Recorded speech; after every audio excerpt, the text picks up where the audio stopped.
Last class में acylation बता दिया था तुम लोगों को, TSCl के साथ रिएक्शन बता दिया था। अच्छा ठीक है, आज SOCl2 के साथ रिएक्शन बताना होगा और PCl3 PCl5 के साथ रिएक्शन। चलो नोट करते जाओ। लेक्चर नंबर 16 हेडिंग डाल दो अपनी कॉपी में, reaction of PCl3 PCl5। Simple सा रिएक्शन है PCl3 PCl5 वाला पार्ट है, इसमें ज्यादा कुछ हम लोग के पास कॉम्प्लिकेशन नहीं है। पॉइंट ये है कि तुम लोग को रिएजेंट ध्यान रखना पड़ेगा। ये रिएजेंट काफी इंपॉर्टेंट है, सिक्वेंशियल रिएक्शन में बहुत ही फ्रीक्वेंटली यूज किया जा सकता है। पहले तो रिएक्शन वाले पार्ट की बात करते हैं।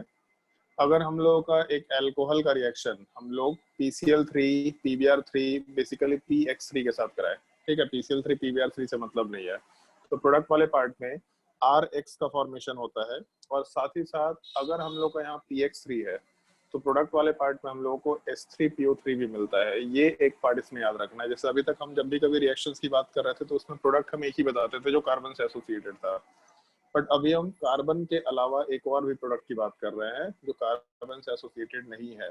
तो इस केस में इसका थोड़ा ध्यान रखना है। इसके पीछे एक रीजन है, वो हम लोग आगे डिस्कस करने वाले हैं। अभी वो थियोरेटिकल पॉइंट भी तुम लोग को ध्यान रखना पड़ेगा। दूसरा एक और चीज, जैसे PX3 अगर दे रखा तो हो सकता है कि हम लोग PX3 वाले पार्ट के जगह पे रेड फॉस्फोरस प्लस X2 दे दें। रेड फॉस्फोरस प्लस X2 वाला पार्ट भी PX3 का फॉर्मेशन कराएगा। इस एक चीज का थोड़ा अपने को ध्यान रखना होता है। रेड फॉस्फोरस प्लस X2 अगर कभी भी दे रखा है मतलब PX3 का फॉर्मेशन आराम से कंसिडर कर सकता है।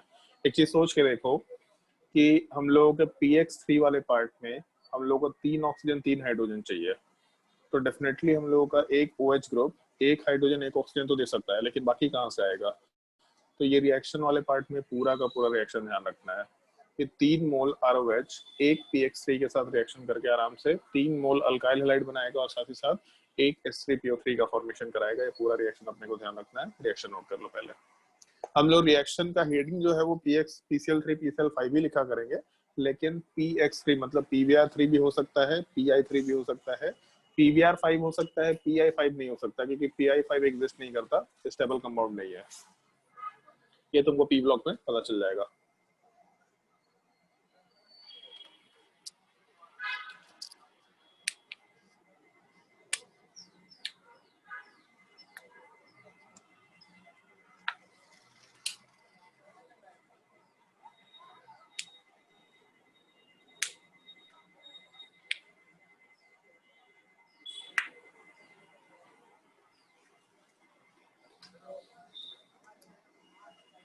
ये रिएक्शन वाला पार्ट ध्यान रखना है। रिएक्शन काफी इंपॉर्टेंट है। ये वैसे इनऑर्गेनिक में भी मिल जाएगा तुम लोगों को, बट अभी के लिए ध्यान रखना है इस चीज को। तो अगर कभी कभी PX3 नहीं दे रखा, सीधा रेड फॉस्फोरस प्लस X2 दे रखा है, तो वहां से भी सीधा प्रोडक्ट का फॉर्मेशन कंसिडर कर सकते हैं। और इस रिएक्शन वाले पार्ट का मैकेनिज्म तुम्हारे लिए ज्यादा काम का तो नहीं है, लेकिन हम फिर भी मैकेनिज्म मेंशन कर रहे हैं। उसमें एक छोटा सा पॉइंट है, उस चीज के कंसिडरेशन के लिए आते हो उस चीज पे। जैसे सबसे पहला पार्ट, जब हम लोग ROH का रिएक्शन PX3 के साथ कराएंगे तो इस केस में हम लोगों का जो फॉस्फोरस है, इस फॉस्फोरस वाले पार्ट में वैकेंट d ऑर्बिटल होता है। क्योंकि हम लोग का थर्ड पीरियड का एलिमेंट है तो इसीलिए वैकेंट 3d तो रहेगा ही रहेगा।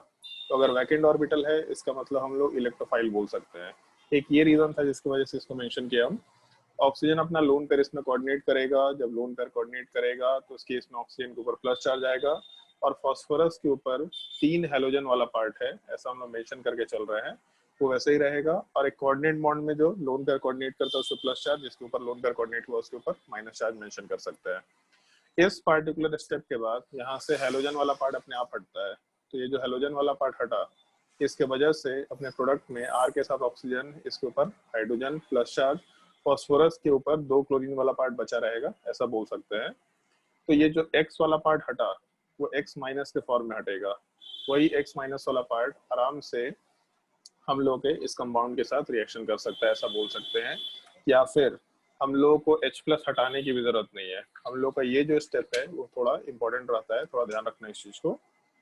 अगर हम लोग का X माइनस वाला पार्ट मीडियम में निकल के गया है तो ये जो x माइनस वाला पार्ट है, ये x माइनस इस कार्बन चेन पे इलेक्ट्रॉन कोऑर्डिनेट करके यहाँ से ऑक्सीजन वाले पार्ट को हटाएगा। और ये हम लोग लास्ट क्लास में डिस्कस कर चुके हैं, उससे पहले क्लास में, कि OH माइनस अच्छा लिविंग ग्रुप नहीं है, बट अगर ऑक्सीजन के ऊपर प्लस चार्ज आ जाएगा तो अच्छा लिविंग ग्रुप में कन्वर्ट हो जाएगा। तो ये जो X माइनस है, ये इलेक्ट्रॉन कोऑर्डिनेट करके यहाँ से हैलोजन वाले पार्ट को हटाएगा। तो आराम से इसको यहाँ से रिमूव करके हम लोग हटाए, और X माइनस जब कार्बन चेन पे इलेक्ट्रॉन कोऑर्डिनेट कर रहा है तभी ये लिविंग ग्रुप यहाँ से हट रहा है, मतलब SN2 टाइप का मैकेनिज्म है। ये पॉइंट एक है जिसको हम लोग को ध्यान रखना होता है, इसलिए मैकेनिज्म मेंशन करते हैं यहाँ पे। SN2 मैकेनिज्म है, इसके हिसाब से प्रोडक्ट बनाएंगे। मतलब जब ROH वाले पार्ट में हम लोग इसको चेंज करके RX में कन्वर्ट करेंगे तो वार्लन इन्वर्जन करेंगे। यहाँ पे अगर कॉन्फ़िगरेशन R है तो प्रोडक्ट में S बनेगा, अगर कॉन्फ़िगरेशन S है तो प्रोडक्ट में R बनेगा। ये हम लोग मेंशन करते हुए काम किया करेंगे। तो अपने प्रोडक्ट के फॉर्मेशन के टाइम पे X माइनस इलेक्ट्रॉन कोऑर्डिनेट करके आराम से इस कंपाउंड को SN2 रिएक्शन के थ्रू हटाने की कोशिश करेगा। तो प्रोडक्ट में हम लोगों के R के साथ X का एडिशन हो गया, और बाकी बचा फॉस्फोरस के ऊपर एक OH ग्रुप और 2 क्लोरीन ग्रुप। लेकिन हम लोग को तो H3PO3 चाहिए, तो फिर से यहाँ पे अब हम पूरा मैकेनिज्म नहीं मेंशन कर रहे हैं। 2 मोल अल्कोहल का रिएक्शन इसमें कराए, और 2 मोल अल्कोहल वाला पार्ट में हम लोग सिंपली ऐसा कर सकते हैं कि एक X हटा और यहाँ वाले पार्ट पे OH हटा, X वाला पार्ट कार्बन चेन पे डाल रहा है, मतलब ये चीज कर रहा है हम। एक हेलोजन वाले पार्ट पे एक कार्बन चेन डाल रहा है, तो दूसरा हेलोजन पे दूसरा कार्बन चेन जाएगा। तो प्रोडक्ट वाले पार्ट में फॉस्फोरस वाले पार्ट को तो छोड़ते हैं हम, पहले पहले 2 मोल RX बनेगा, उसके अलावा फॉस्फोरस पे एक OH ग्रुप है, बाकी दोनों हेलोजन हटके भी 2 OH ग्रुप आएंगे। और ये जो कंपाउंड है, ये कंपाउंड वाला पार्ट अपने आप को टॉटोमराइज करके आराम से P डबल बॉन्ड O में कन्वर्ट कर लेगा। टॉटोमराइजेशन का भी बेसिक मतलब केवल इतना समझना, हम लोग इस चीज को टॉटोमराइजेशन बोलते हैं। जैसे अगर मान लो एक हम लोग के पास इनॉल दे रखा है, इनॉल का मतलब अल्कीन के ऊपर OH ग्रुप दे रखा है, तो ये इनॉल वाला पार्ट अपने आप को कीटोन में कन्वर्ट कर लेता है। कैसे कन्वर्ट करता है इसमें भी दिमाग नहीं लगाना है, बस एक चीज सोच के देखो इसमें कि यहाँ जो हाइड्रोजन है, ये हाइड्रोजन वाला पार्ट इस कार्बन पे मूव कर गया और ये पाई बॉन्ड वाला पार्ट ऊपर चला गया। तो यहाँ पे जैसे अगर कैलकुलेशन करें हम लोग, तो इस कार्बन के ऊपर 2 हाइड्रोजन है, जबकि यहाँ वाले पार्ट में कार्बन के ऊपर 3 हाइड्रोजन है। तो 3 हाइड्रोजन कहाँ से आया? तो एक हाइड्रोजन यहाँ वाला पार्ट उठ करके इस पे गया और पाई बॉन्ड को उठा करके दूसरे साइड लेके चले गए। तो एक इनॉल वाला पार्ट अपने आप को कीटोन में आराम से कन्वर्ट कर सकता है। इस चीज को हम लोग टॉटोमराइजेशन बोलते हैं, और इस पूरे के पूरे कंसेप्ट वाले पार्ट को हम लोग टॉटोमरिज्म बोल सकते हैं। मतलब ये दोनों आइसोमरिज्म में टाउटोमर्स होंगे ऐसा बोलेंगे हम लोग, या फिर कंपाउंड टाउटोमरिज्म शो कर रहे हैं ऐसा बोलेंगे। बट ये टाउटोमरिज्म का स्टेप थोड़ा ध्यान रखना, और बस ये ध्यान रखना अभी के लिए कि एक इनॉल वाले पार्ट में और एक कीटोन वाले पार्ट में हम लोगों का जो कीटोन वाला ग्रुप है ये ज्यादा स्टेबल होता है, तो इसीलिए हम लोगों के हमेशा कीटोन का फॉर्मेशन लोग प्रेफर करते हैं। तो जैसे मान लो यहाँ पे फॉस्फोरस और ऑक्सीजन, तो इस केस में यहाँ का H वाला पार्ट फॉस्फोरस पे शिफ्ट हो गया, और यहाँ पे जो एक बॉन्ड हटा उसकी जगह पे एक डबल बॉन्ड का फॉर्मेशन हो गया। उसका दूसरा भी एक तरीका है, बट उस तरीके को अभी मेंशन नहीं कर हम लोग अभी के लिए। बस ये चीज मान के चलो कि ऐसा हम लोग का टॉटोमराइजेशन टाइप का स्ट्रक्चर हो रहा है, जिसमें हम लोग का डबल बॉन्ड ऑक्सीजन हम लोग बना सकते हैं आराम से। तो इस केस में जो H3PO3 बना, वो H3PO3 का ये स्ट्रक्चर अपने आप को कन्वर्ट करके दूसरे स्ट्रक्चर में कन्वर्ट कर लेगा। ये हम लोग मैकेनिज्म में मेंशन कर सकते हैं। नोट करो ऊपर का मैकेनिज्म पूरा, फिर कुछ और पॉइंट्स की बात करेंगे। ऑल्दो इतना मैकेनिज्म तुमको याद नहीं रखना है, तुमको केवल ये ध्यान रखना है कि SN2 मैकेनिज्म होता है पूरे रिएक्शन में। केवल एक तो रिएक्शन ध्यान रखना है और SN2 मैकेनिज्म होता है, ये ध्यान रखना है।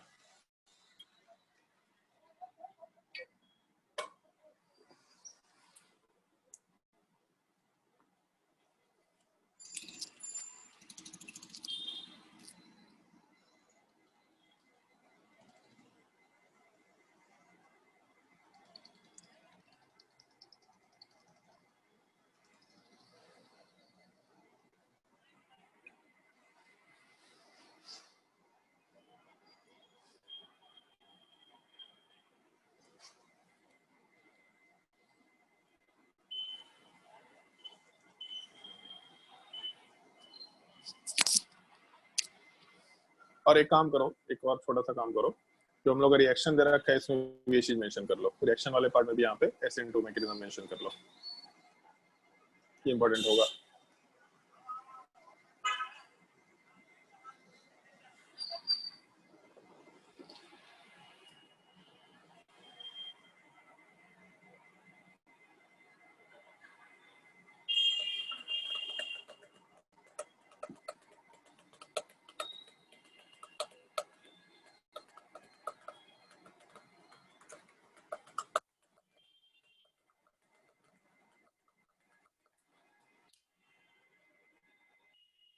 सर थोड़ा नीचे।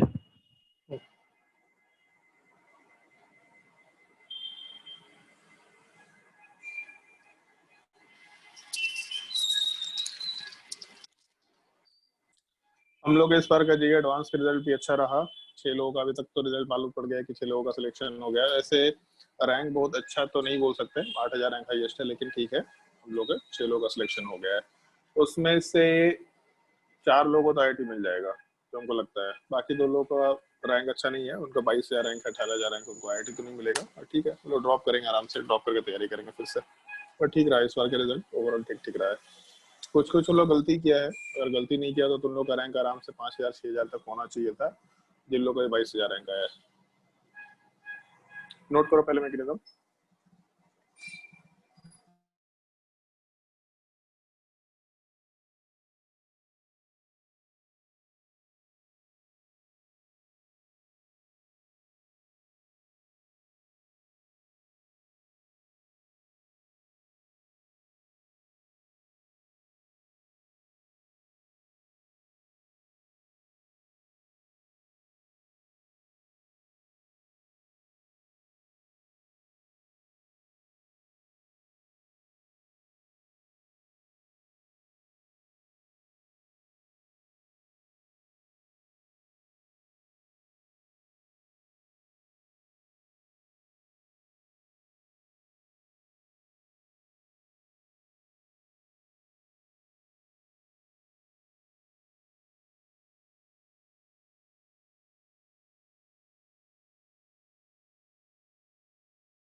आवाज आ रहा है सबको? मेरा नेट डिस्कनेक्ट हो गया तो शायद से।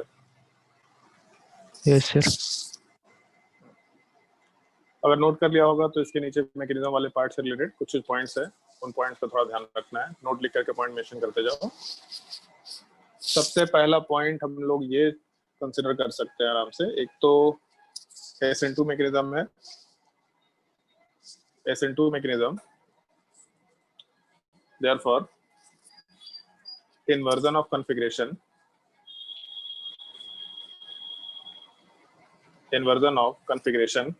takes place। ये तो ध्यान रखना ही रखना है, ये हम लोग प्रोडक्ट बनाते वक्त हमेशा कॉन्फ़िगरेशन वाले पार्ट को कंसीडर करते हुए काम करेंगे। सबसे पहला point, inversion of configuration takes place. फिर उसके बाद सेकंड पॉइंट में मेंशन करना, जैसे पहले हम इस चीज को डिस्कस कर ले रहे हैं। जैसे मान लो कि अगर हम लोग का रिएक्शन वाले पार्ट में ROH दे रखा है और प्रोडक्ट वाले पार्ट में RH दे रखा है, तो OH वाले पार्ट में और X वाले पार्ट में OH का बॉन्ड स्ट्रेंथ ज्यादा हो गया। हम लोग पहले भी डिस्कस कर चुके हैं SN2 के टाइम पे। यहाँ वाले पार्ट में 2p ओवरलैप है और यहाँ वाले पार्ट में 2p, क्लोरीन लेंगे तो 3p ओवरलैप, ब्रोमीन लेंगे तो 4p ओवरलैप, इस टाइप का ओवरलैप है। तो अगर हम लोग का 2p ओवरलैप है तो बॉन्ड स्ट्रेंथ डेफिनेटली ज्यादा होगा। अगर बॉन्ड स्ट्रेंथ हम लोग का ज्यादा निकल के आएगा तो हम लोग इसके हिसाब से ऐसा तो कंसिडर कर सकते हैं ना डेफिनेटली कि बॉन्ड स्ट्रेंथ ज्यादा है मतलब ये ज्यादा स्टेबल है। तो अगर ज्यादा स्टेबल कंपाउंड लेस स्टेबल में कन्वर्ट हो रहा है तो इस केस में ज्यादा स्टेबल मतलब लोअर एनर्जी, लेस स्टेबल मतलब हाई एनर्जी।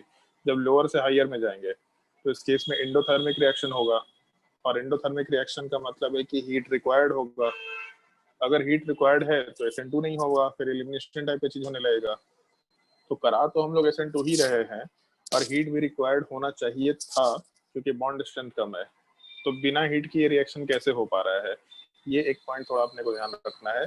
तो उसमें एक चीज है, जैसे अगर हम लोग ROH वाले पार्ट को लेके चले तो इससे तो कंसिडरेशन नहीं है, हम लोगों का जो फॉस्फोरस ट्राइहलाइड है ये पार्ट यहाँ रोल प्ले करता है।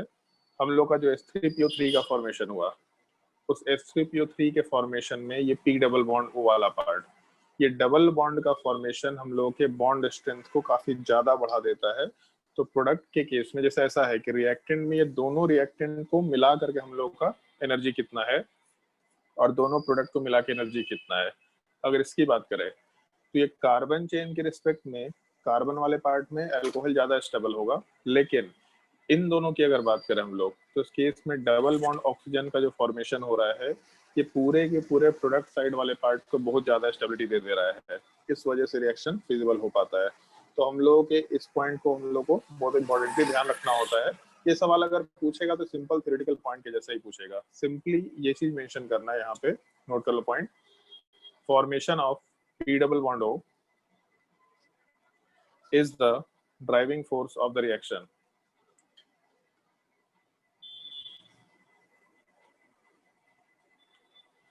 Formation of P double bond O is the driving force of the reaction.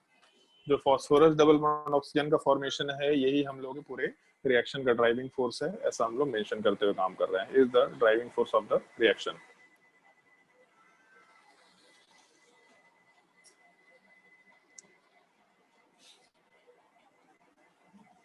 अगर ये P डबल बॉन्ड O का फॉर्मेशन नहीं हो रहा होता तो हम लोग का प्रोडक्ट भी नहीं बन पाता, क्योंकि रिएक्टेंट ज्यादा स्टेबल है, प्रोडक्ट लेस स्टेबल है, तो बिना हीटिंग के ये काम नहीं कर सकते थे। और अगर हीटिंग करते तो SN2 रिएक्शन नहीं हो पाता, तो इसलिए भी प्रॉब्लम है। फिर उसके बाद तीसरा पॉइंट मेंशन करो, और तीसरा पॉइंट ऑल्दो इससे रिलेटेड नहीं है, वो इनऑर्गेनिक केमिस्ट्री से रिलेटेड है, बट फिर भी हम लोग यहाँ पे मेंशन कर रहे हैं। Pi3 is unstable, therefore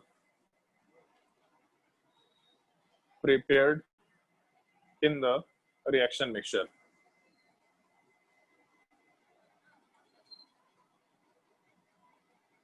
Therefore prepared in the reaction mixture.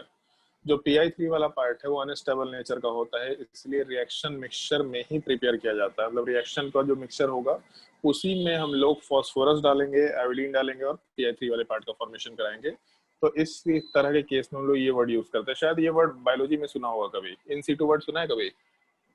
कोई भी आदमी बताओ। मतलब वहां जब हम लोग रिएक्शन मिक्सचर में कोई चीज प्रोड्यूस करते हैं तो उसको इन सीटू रिएक्शन टाइप का वर्ड मेंशन किया जाता है। ये एक पॉइंट है जो इनऑर्गेनिक केमिस्ट्री में आ जाएगा, अभी के लिए इसको बस नोट डाउन कर लो, अपने काम पे ज्यादा नहीं रहेगा। बाकी रिएक्शन बहुत ही स्ट्रेट फॉरवर्ड है, बहुत ही सिंपल सा है। जैसे मान लो अगर क्वेश्चन वाले पार्ट की बात करें, find the product of the following reaction, तो उसमें बस ये चीज का ध्यान रखना है अपने को कि रिएक्शन वाले पार्ट में अल्कोहल रिएक्शन देगा, इथर वाला पार्ट रिएक्शन नहीं देता है। इथर में हाइड्रोजन प्रेजेंट नहीं है अपने पास, अगर हाइड्रोजन प्रेजेंट नहीं है तो दोनों में से कहीं का बॉन्ड ब्रेक नहीं होता है, हम लोग रिएक्शन नहीं कंसिडर कर सकते यहाँ पे। प्रोडक्ट वाले पार्ट में जैसे अगर मान लो हम लोग का मिथेनॉल दे रखा है CH3OH, और इसका रिएक्शन अगर हम लोग PCl3 के साथ कराते हैं तो इस केस में आराम से हम लोग के प्रोडक्ट वाले पार्ट में CH3Cl का फॉर्मेशन हो जाएगा। आगे क्वेश्चंस को तुम लोग खुद से ट्राई करके देखते जाओ क्या प्रोडक्ट बन सकता है।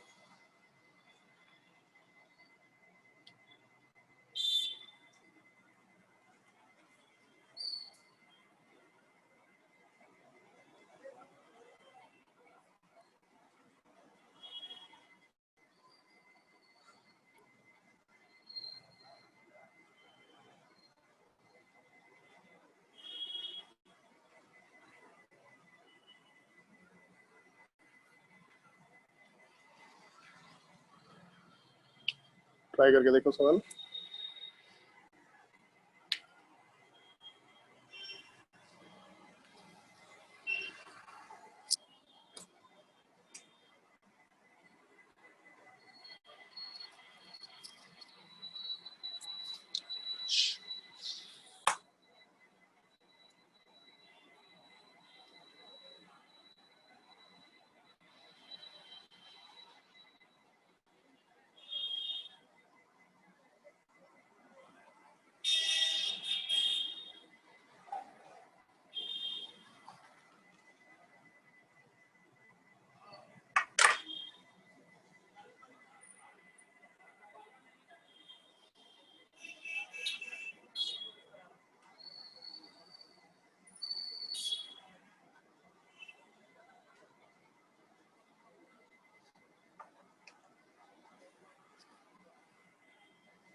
सेकंड वाले केस में फिशर प्रोजेक्शन दे रखा है, तो हम लोग को आराम से SN2 रिएक्शन का ध्यान रखते प्रोडक्ट बनाना है। अगर SN2 रिएक्शन होगा तो वर्ल्ड इन्वर्जन होगा, मतलब जहाँ पे हम लोग का OH ग्रुप है उस OH वाले पार्ट की जगह पे हेलोजन वाला पार्ट डालेंगे ब्रोमीन, और एक स्विच कराएंगे। तो एक स्विच अगर कराना है तो हॉरिजॉन्टली कराओ या बाकी दोनों में से कराओ, तो उससे कोई फर्क नहीं पड़ रहा, जो ऑप्शन दे रखा होगा उसके हिसाब से बिहेव करेंगे, बट वर्ल्ड इन्वर्जन होगा, इस चीज का ध्यान रखना है। सेम चीज थर्ड वाले केस में होगा। अगर हम लोग थर्ड वाले केस में वर्ल्ड इन्वर्जन कराते हैं SN2, तो जो OH है वो सॉलिड पे है, डैस्ट पे हम लोग का आयोडीन जाएगा, या फिर हम लोग ये भी तो कर सकते हैं कि हम लोग का ये प्रोडक्ट बन जाए।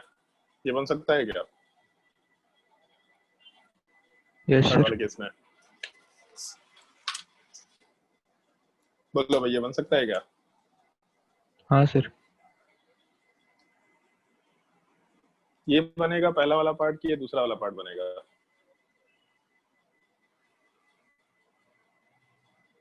पहला पार्ट बनेगा कि दूसरा पार्ट बनेगा?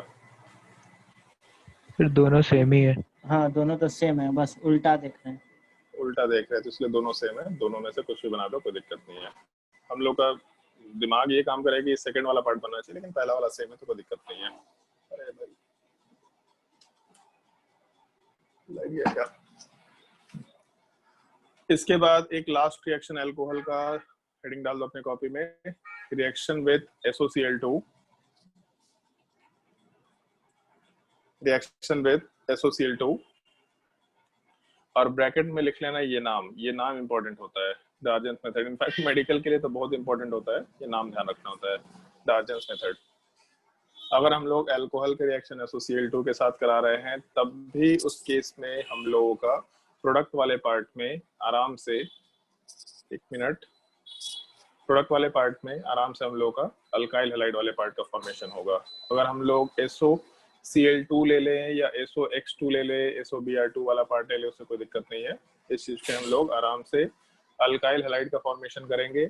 बट इसके अलावा ये मेथड इसलिए भी इम्पोर्टेंट है क्योंकि इसमें ये दूसरा पार्ट भी ध्यान रखना होता है। SO2 भी बाहर निकल के जाता है और HCl भी बाहर निकल के जाता है अगर हम लोग केवल हीटिंग यूज करें तब। और दूसरा एक और पार्ट है इसका, ये दोनों पार्ट ध्यान रखना है अपने को। अगर अल्कोहल का रिएक्शन हम लोग SOCl2 के साथ कराए in the presence of pyridine या कोई भी बेस, पायरिडीन ले लो या कोई भी दूसरा बड़ा बेस होना चाहिए, ये बहुत ही मस्ट है। बल्कियर बेस अगर लेके चले, हम लोग नॉर्मल बेस लेकर के नहीं चल रहे हैं, तो प्रोडक्ट वाले पार्ट में RCl के साथ SO2 बनेगा। और अगर पायरिडीन बना तो पायरिडीन वाले पार्ट का मतलब होता है यहाँ पे नाइट्रोजन, इसको पायरिडीन बोलते हैं। तो ये जो HCl है तो पायरिडीन वाले पार्ट के साथ H+ कंबाइन करेगा, और इसी के साथ साथ हम लोग का आराम से Cl- वाला पार्ट भी साथ में एग्जिस्ट करेगा। लेकिन SO2 वाला पार्ट तो अभी भी गैसियस फॉर्म में बाहर जा रहा है, ये हम लोग मेंशन करते काम कर रहा है। लेकिन हम लोग ये जो ऊपर वाला मेथड है, इस चीज को डार्जन्स मेथड बोला जाता है, और इसी चीज के केस में हम लोग का जो मैकेनिज्म होता है वो SNI मैकेनिज्म होता है, और नीचे वाले केस में हम लोग का SN2 मैकेनिज्म होता है। तो ये ऊपर वाला मेथड ज्यादा ध्यान रखना है, नीचे वाला पार्ट भी मालूम होना चाहिए, लेकिन रिएजेंट के ऊपर डिपेंड करता है। अगर केवल हीटिंग दिया तो ऊपर वाला मेथड, अगर हीटिंग के साथ साथ मीडियम दे रखा है, मतलब मीडियम अगर दे रखा है तो SN2, अगर मीडियम नहीं दे रखा है तो SNI मैकेनिज्म हम लोग को फॉलो करते चलना है। नोट कर लो इस चीज को। सर पायरिडीन वाला थोड़ा सा स्ट्रक्चर फिर से बताइएगा। अभी नोट करो, स्ट्रक्चर नहीं बता रहे अभी। वो स्ट्रक्चर ये वाला लास्ट वाला बोल रहा है क्या? हाँ सर। ना बता रहे हैं। बचपन से अमोनियम सॉल्ट सुनते आ रहे, तुमको अमोनियम सॉल्ट का स्ट्रक्चर बनाने में हालत बिगड़ रहा है। वहाँ Cl- कहाँ पर लगाए हैं? आयनिक कंपाउंड में Cl- कहीं लगता है क्या? नहीं कहीं लगता थोड़ी है। तो फिर तो वही तो है, वो आयनिक कंपाउंड है, प्लस चार्ज माइनस चार्ज। तो क्या वो कंटेनर में है? हाँ भाई, हवा में लटका हुआ रहेगा।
सर आपका माइक ऑफ है।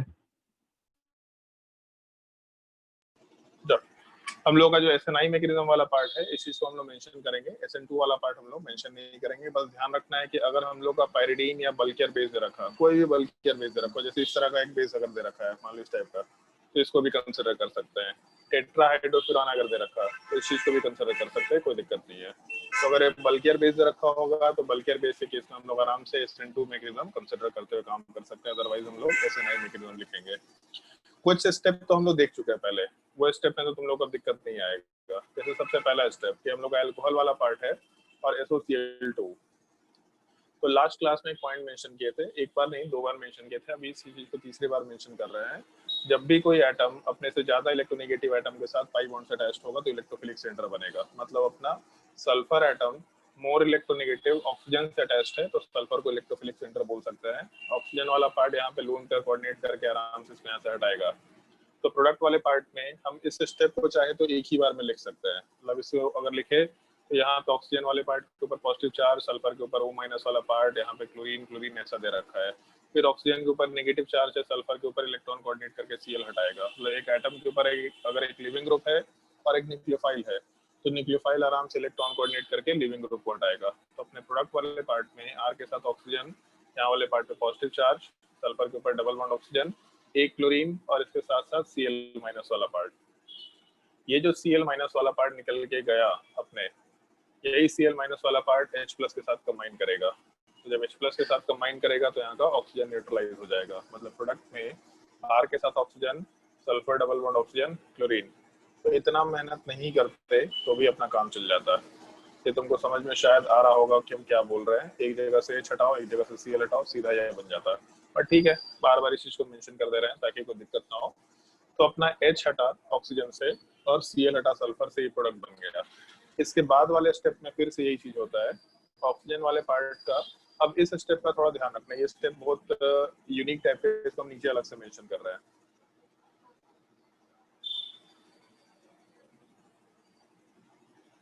यहाँ पे सबसे पहला स्टेप ऑक्सीजन का नेगेटिव चार्ज रेजोनेंस में जा सकता है, ये सबसे फर्स्ट स्टेप है। जब ये नेगेटिव चार्ज रेजोनेंस में जाएगा तब उस केस में पाई बॉन्ड को ब्रेक करके हम लोग आराम से ऑक्सीजन के ऊपर डाल सकते हैं, ये अपना सेकंड स्टेप है। फिर जब यहाँ नेगेटिव चार्ज आएगा तो यही नेगेटिव चार्ज वाला पार्ट थर्ड स्टेप में जब आगे जाएगा तो क्लोरीन को यहाँ से हटाने की कोशिश करेगा। मतलब ये जो थर्ड स्टेप वाला पार्ट है इसको एक ही बार एक ही कलर से मेंशन कर रहा है।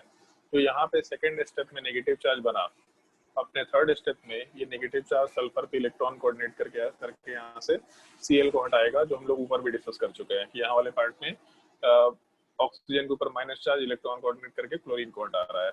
अब बस ये है कि ऑक्सीजन अपना लोन पर रेजोनेंस में भेजा, फिर O- बना, O- इलेक्ट्रॉन कोऑर्डिनेट करके यहाँ से क्लोरीन को हटा दिया। लेकिन जिस स्टेप में हम लोगों का यहाँ Cl- बन रहा है वही Cl- वाला पार्ट आराम से इलेक्ट्रॉन कोऑर्डिनेट करके इसको यहाँ से हटाएगा। ये अपना फोर्थ स्टेप है। ऐसा क्यों हो रहा है उसके पीछे एक रीजन बताते हैं। जब ऑक्सीजन का लोन पे रेजोनेंस में जाएगा, ये पहला स्टेप, तो ऑक्सीजन का लोन पे जब रेजोनेंस में जाएगा तो ऑक्सीजन के ऊपर पॉजिटिव चार्ज आएगा। अगर ऑक्सीजन के ऊपर पॉजिटिव चार्ज आ गया तो ऑक्सीजन अच्छा लिविंग ग्रुप बन जाएगा।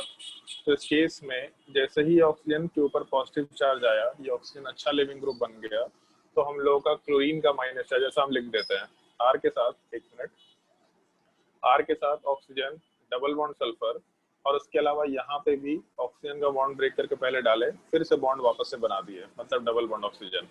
तो यहाँ पे ऑक्सीजन के ऊपर प्लस चार्ज है और Cl- वाला पार्ट इस पर रिएक्शन करना चाह रहा है, तो आराम से रिएक्शन कंसिडर कर सकते हैं हम लोग। लेकिन ये जो अलग अलग स्टेप का रिएक्शन है ये अलग स्टेप्स में नहीं हो रहा, ये सारा कुछ एक ही स्टेप में हो रहा है। एक काम करते हैं, हम पूरे स्टेप्स को पहले ब्रेक कर देते हैं, ज्यादा बेटर होगा। सबसे पहला स्टेप, आर के साथ oxygen, sulphur double bond oxygen और यहाँ क्लोरीन। ऑक्सीजन का लोन पे रेजोनेंस में गया, यहाँ को ब्रेक करके ऊपर डाले, तो आर के साथ oxygen double bond sulphur, O- O+ chlorine.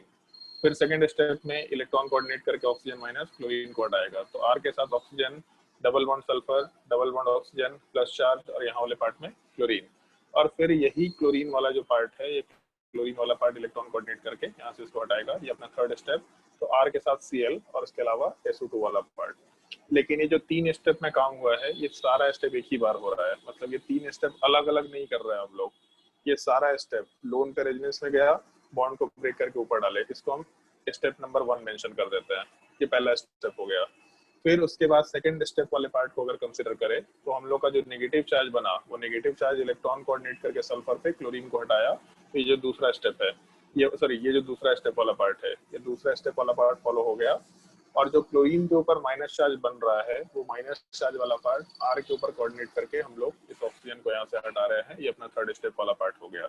ये पूरा का पूरा स्टेप एक ही बार में होता है और इस चीज को हम लोग कंसर्टेड मैकेनिज्म बोल सकते हैं। पहले भी इस तरह का वर्ड यूज किया है, कंसर्टेड। सिंगल स्टेप में पूरा रिएक्शन हो रहा है। तो हम लोगों का ये पूरा का पूरा जो रिएक्शन है वो एक ही बार में हो रहा है, मतलब कंसर्टेड मैकेनिज्म है, ऐसा हम लोग मेंशन करते हुए काम कर सकते हैं। तो इस केस में हम लोगों का जो ये कंपाउंड है, इस कंपाउंड का ये स्टेप अगर हम लोग फॉलो करें तो आर के साथ Cl का फॉर्मेशन होगा और उसके साथ साथ हम लोग के SO2 वाले मतलब S डबल बॉन्ड ऑक्सीजन का फॉर्मेशन होगा। नोट करो इस चीज को एक बार। एक कॉल आ रहा है, उठाने दो उनको। नोट करो।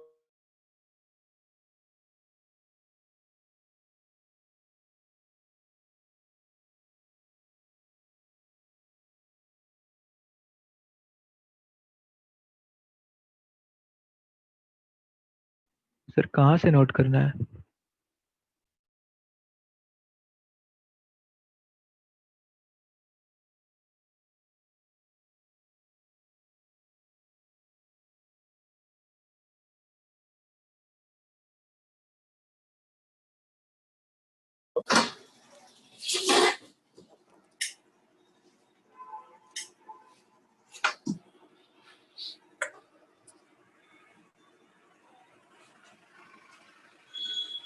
सर कहाँ से नोट करें? पूरा नोट करो ऊपर से जहां से लिखा है। अच्छा मैकेनिज्म में लिख नहीं, चलो ठीक है नोट करो यहाँ से। ऊपर वाला पार्ट ही नहीं दिखा। मैकेनिज्म बहुत काम का नहीं है, बट नीचे वाला जो स्टेप बताया ना कंसर्टेड, उसकी वजह से स्टीरियोकेमिस्ट्री में एक छोटा सा वेरिएशन है, इसीलिए उस वेरिएशन को थोड़ा अपने को ध्यान रखना है। अदरवाइज अपना मैकेनिज्म बहुत ज्यादा काम का नहीं है, उसके बिना भी काम चल जाएगा। मैकेनिज्म में हम लोग कुछ याद नहीं रखना है, इस चीज का ध्यान रखना है।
उसमें विशाल सर,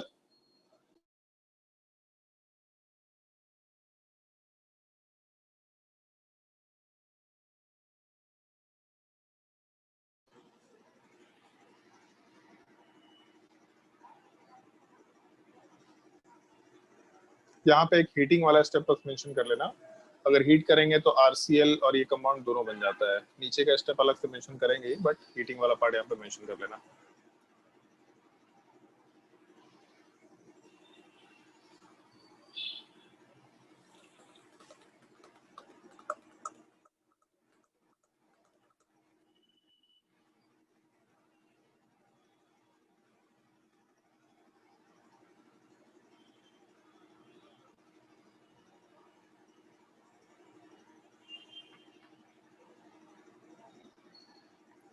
इसमें केवल इस बॉक्स में जो चीज मेंशन की इसको मेंशन करो, बाकी पार्ट को नोट करने की जरूरत नहीं है। बस उसमें स्टेप नंबर मेंशन कर लेना तो समझ में आ जाएगा कि एक ही बार में, क्योंकि साइड में कंसर्टेड मैकेनिज्म लिख लिया है, तो पहले ये स्टेप पूरा होता, फिर उसके जस्ट आगे साथ साथ ये स्टेप होता, फिर पैरेलल में ये भी स्टेप होता। और इसके हिसाब से एक बहुत ही इंपॉर्टेंट सा पॉइंट होगा जो हम लोग डिस्कस करेंगे, उस एक पॉइंट का कंसिडरेशन अपने को ध्यान रखना ही रखना है।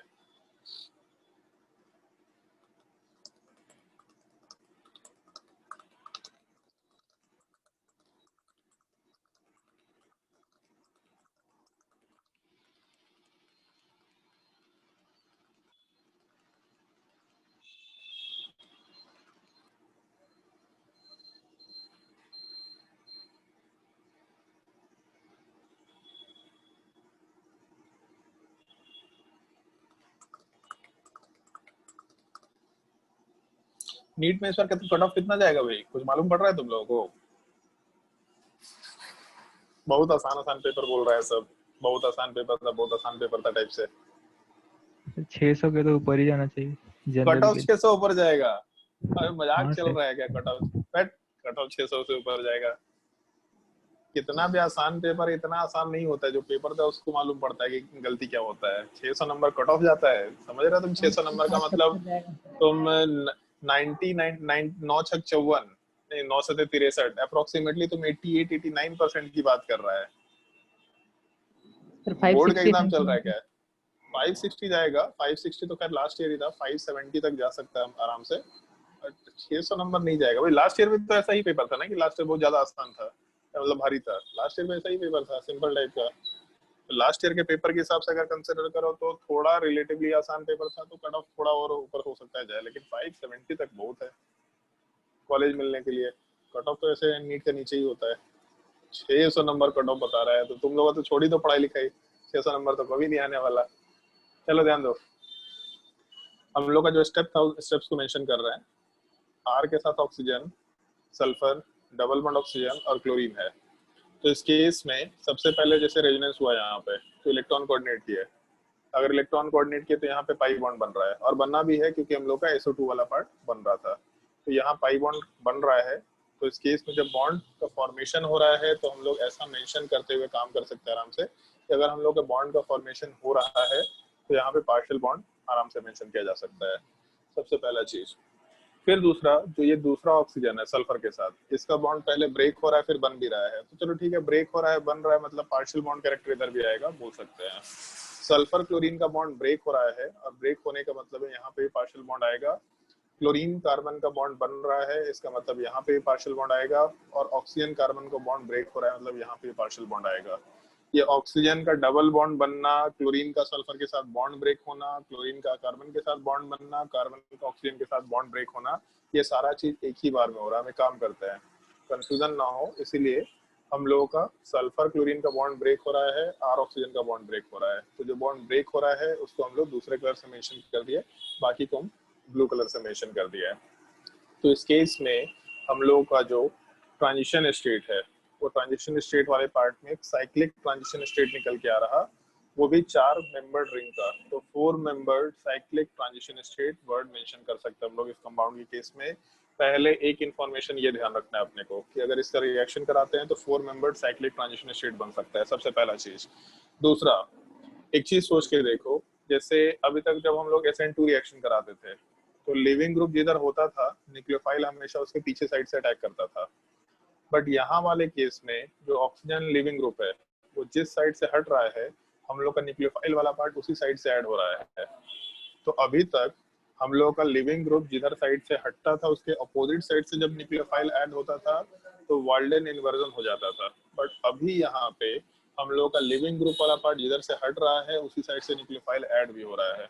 तो अगर लिविंग ग्रुप हटना और न्यूक्लियोफाइल का एडिशन सेम डायरेक्शन से हो रहा है तो इस बार इन्वर्जन नहीं होगा, हम लोग के रिटेंशन का प्रोडक्ट का फॉर्मेशन होगा। तो इस केस में नोट लिख करके सबसे पहला पॉइंट तो ये ट्रांजिशन स्टेट वाला पार्ट मेंशन करो, ये अपने को ध्यान रखना ही रखना होता है।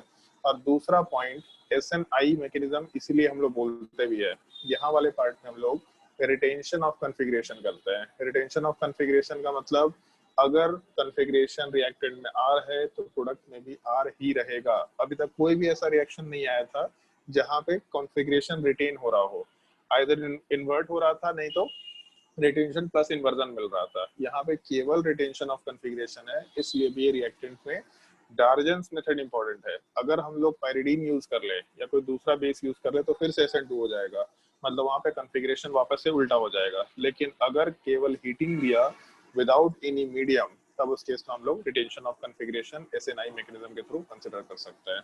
आपका दोनों पॉइंट। सर MCTS क्या लिखे हैं? नहीं मालूम, रिकॉर्डिंग में सुन लेना। अरे दिमाग चलाया करो भाई, कुछ तो समझ में आ जाएगा। ऊपर ट्रांजिशन स्टेट है तो नीचे भी ट्रांजिशन स्टेट है। MC का मतलब अमृत राज तो दिमाग में कुछ उल्टा ही पुल्टा सोच रहा होगा।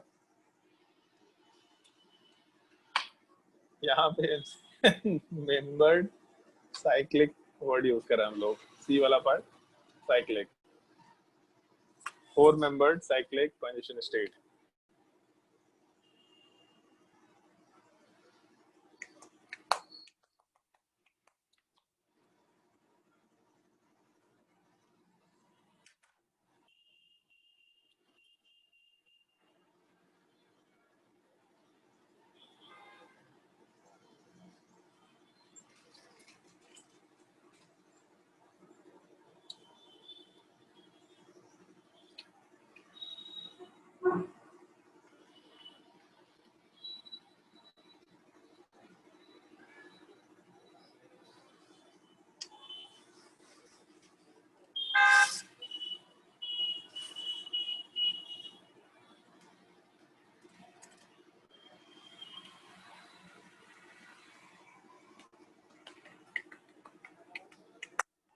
और अगर इसको नोट कर लिया तो इसके नीचे कुछ पॉइंट और भी है, उसका भी थोड़ा ध्यान रखना है।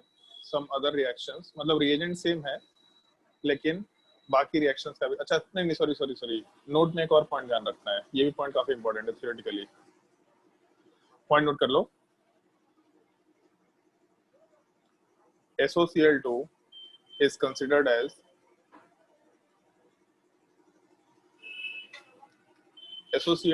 is considered as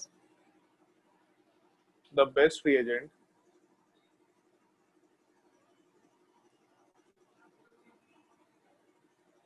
to form alkyl halide from alcohol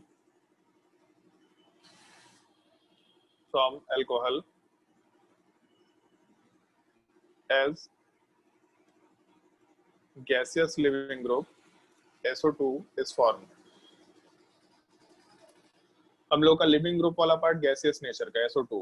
अगर एक दो तीन चीजें इसमें, जैसे एक तो ये पॉइंट है कि अगर मान लो हम लोग प्रोडक्ट बना भी लेते हैं तो रिएक्टेंट और प्रोडक्ट बनाने के बाद प्रोडक्ट में अगर 2-3 कंपोनेंट्स होंगे तो प्रोडक्ट के कंपोनेंट को हम लोग को सेपरेट करना पड़ेगा। तो अगर हम लोग को प्रोडक्ट के कंपोनेंट को सेपरेट करना पड़ेगा, इसका मतलब थोड़ा मेहनत का काम है, तो उतना इकोनॉमिकल नहीं होगा।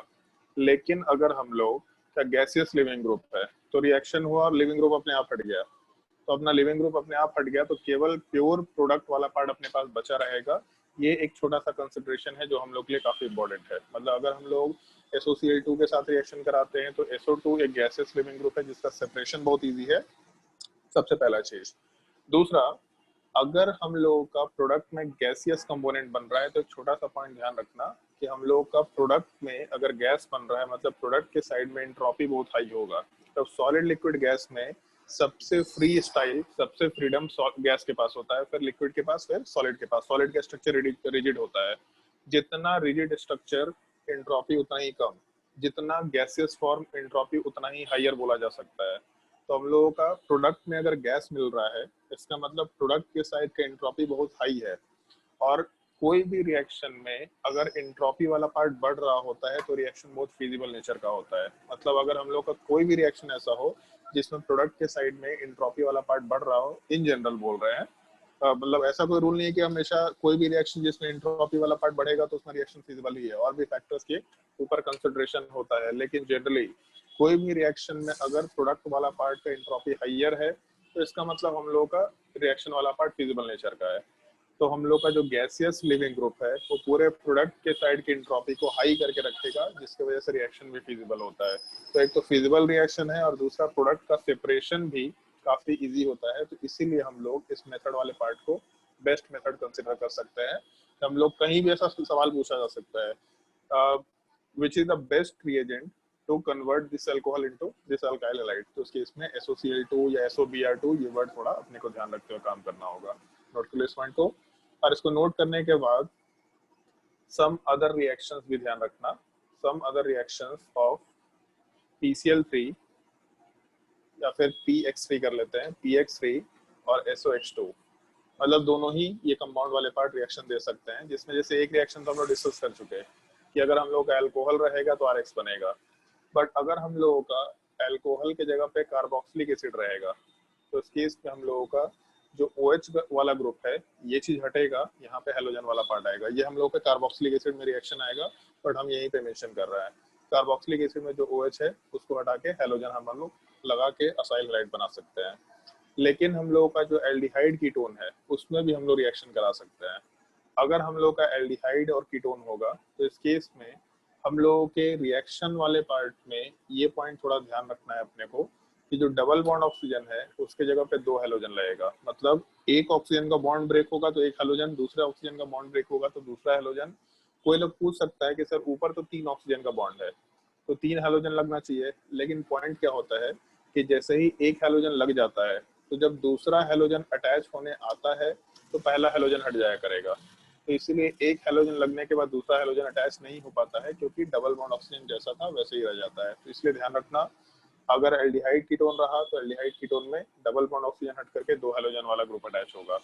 इसके अलावा अगर हम लोग का ईथर ग्रुप है, ईथर वाला पार्ट मतलब ऑक्सीजन के दोनों तरफ, तो इस केस में कोई रिएक्शन नहीं होता है। क्यों रिएक्शन नहीं होगा? क्योंकि ऑक्सीजन के साथ हाइड्रोजन अटैच नहीं है और बॉन्ड भी ब्रेक कर पाना पॉसिबल नहीं है, क्योंकि बॉन्ड पाई बॉन्ड वाला पार्ट नहीं है।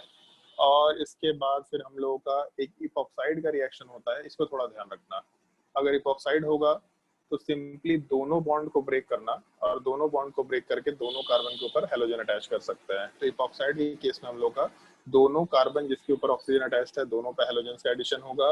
इसके अलावा एक ये कंपाउंड ध्यान रखना, अगर हम लोगों का अमाइड वाला पार्ट है तो अमाइड वाले पार्ट में हम लोगों के प्रोडक्ट में ये ग्रुप का फॉर्मेशन होता है, मतलब साइनाइड वाले पार्ट का फॉर्मेशन हो जाता है हम लोग का प्रोडक्ट में, अल्कोहल वाले पार्ट का फॉर्मेशन। अच्छा नहीं सॉरी इसमें ये चीज नहीं होगा, तो हम लोग डिहाइड्रेटिंग एजेंट वाले पार्ट को डाल दिए।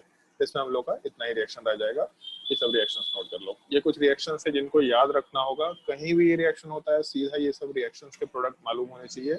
सीक्वेंशियल रिएक्शन में SOCl2, PCl3, PCl5 ये सब बहुत ही सुटेबल रिएजेंट्स हैं, बहुत इजीली पुट अप किया जा सकता है, हमेशा नोट कर लो इस चीज को।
और इतने पार्ट को नोट करने के बाद फिर हम लोग कुछ क्वेश्चंस वाले पार्ट में आ सकते हैं, जो तुम लोगों को ट्राई करना होगा।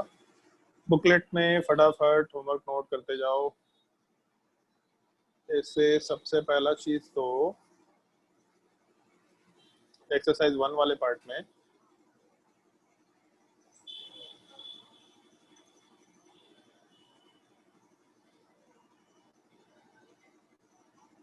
क्वेश्चन नंबर 71,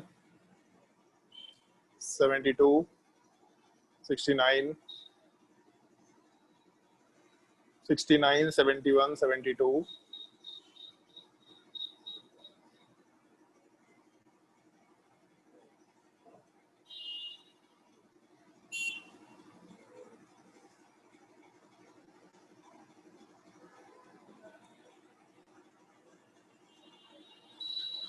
उसके बाद एक्सरसाइज 2 में नहीं एक्सरसाइज 1 में 94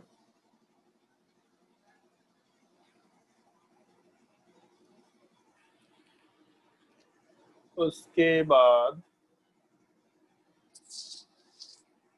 102 होमवर्क नहीं दिया क्या तुम लोगों को? 102 बताओ भाई कोई। नहीं सर। नहीं मिला था। तो 102 नोट कर लो। 102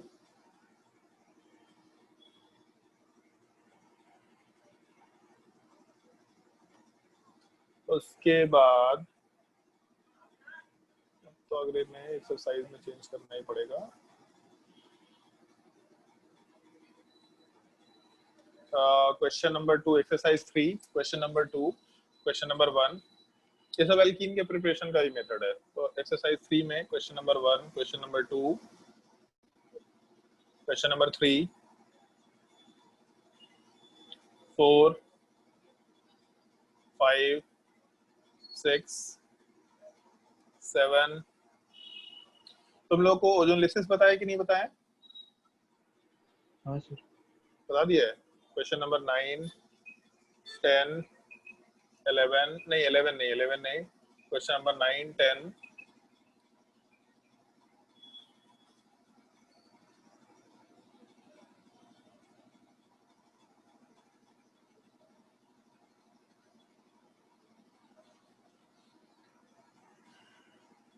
क्वेश्चन नंबर 27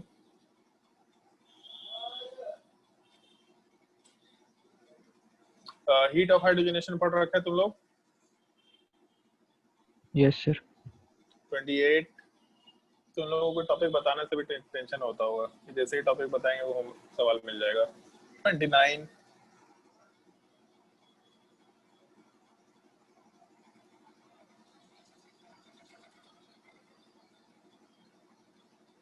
37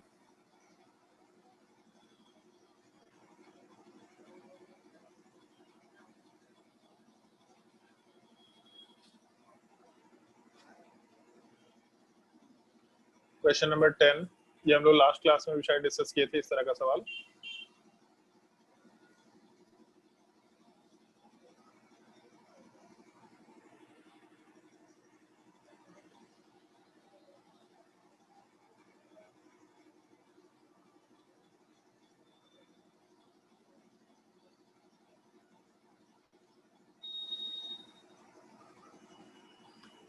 एक्सरसाइज 5 का क्वेश्चन नंबर 9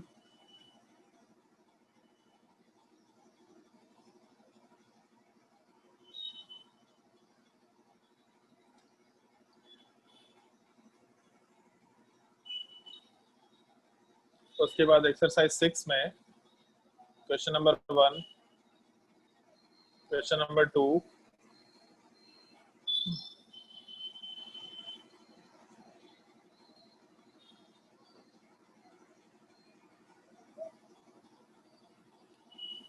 क्वेश्चन नंबर 6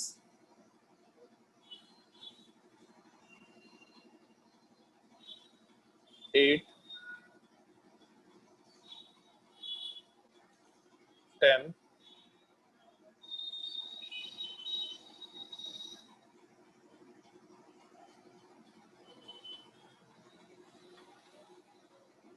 यहाँ पे कुछ इमेज गायब हो गया है वो इमेज बता देंगे हम। अभी तो सवाल सॉल्व भी नहीं कर सकते।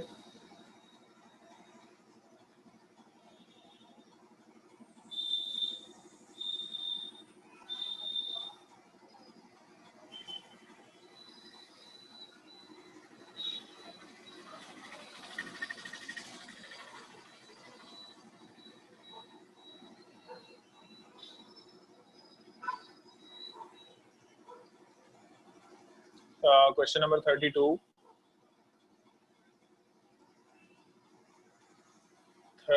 31 32 दोनों 33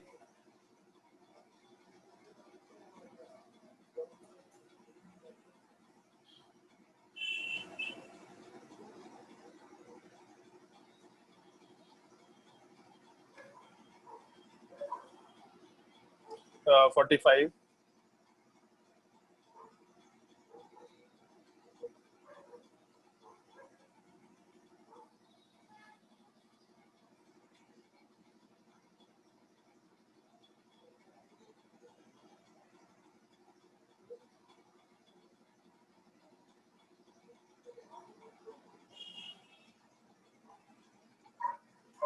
7 एक्सरसाइज 7 में क्वेश्चन नंबर 1 ट्राई करके देखना।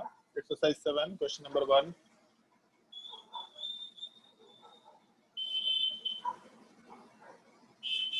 Five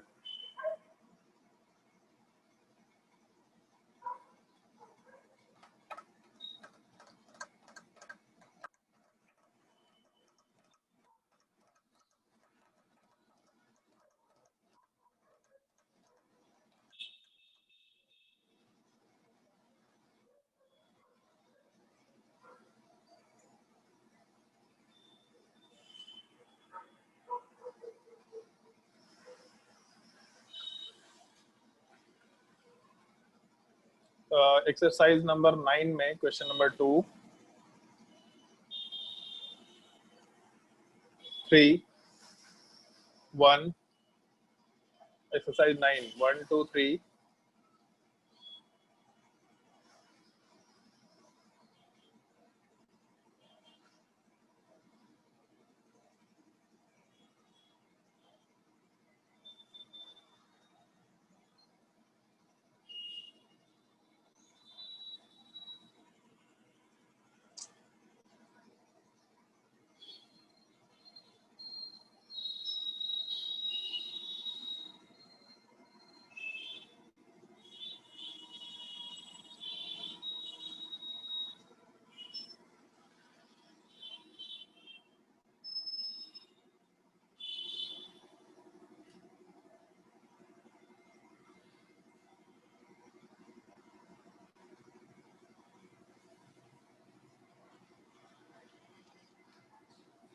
question number 29 exercise number 10 में क्वेश्चन नंबर 29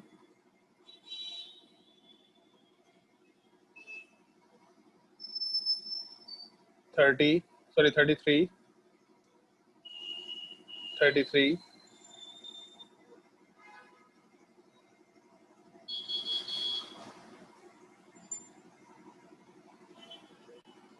44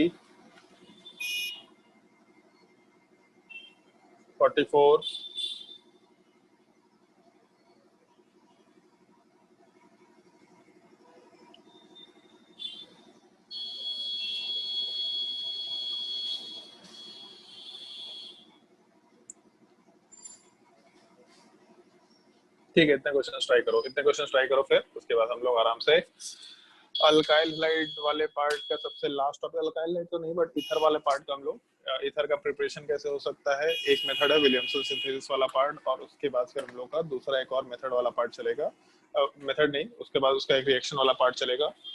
ईथर वाले पार्ट में दो रिएक्शंस, एचएक्स के साथ रिएक्शन और दूसरा हम लोगों के हाइड्रोलिसिस वाले पार्ट का क्या प्रोडक्ट बन सकता है। उसके अलावा इपॉक्साइड का रिएक्शन तुम्हारे काम का तो नहीं है, बट इपॉक्साइड का रिएक्शन है बस हम मेंशन करेंगे तुम्हारे लिए, वो तुम्हारे लिए ज्यादा इंपॉर्टेंट नहीं है, बट फिर भी मालूम होना चाहिए कि इपॉक्साइड का रिएक्शन क्या हो सकता है। ये हम लोग आराम से नेक्स्ट क्लास में कंटिन्यू कर लेंगे। कितने क्वेश्चन होमवर्क ट्राई करके आना, नेक्स्ट क्लास में पहले पढ़ाएंगे हम, तब उसके बाद होमवर्क डिस्कस करेंगे। पहले वो टॉपिक कंप्लीट करेंगे ताकि हम लोग फिर उसके अगले क्लास में किसी दूसरे टॉपिक में जा पाए।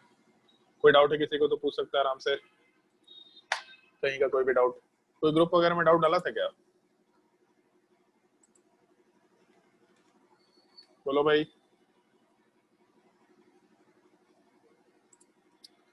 बोल भी नहीं करता है कोई। चलो ठीक है, नेक्स्ट क्लास में मिलते हैं, आज के लिए इतना ही।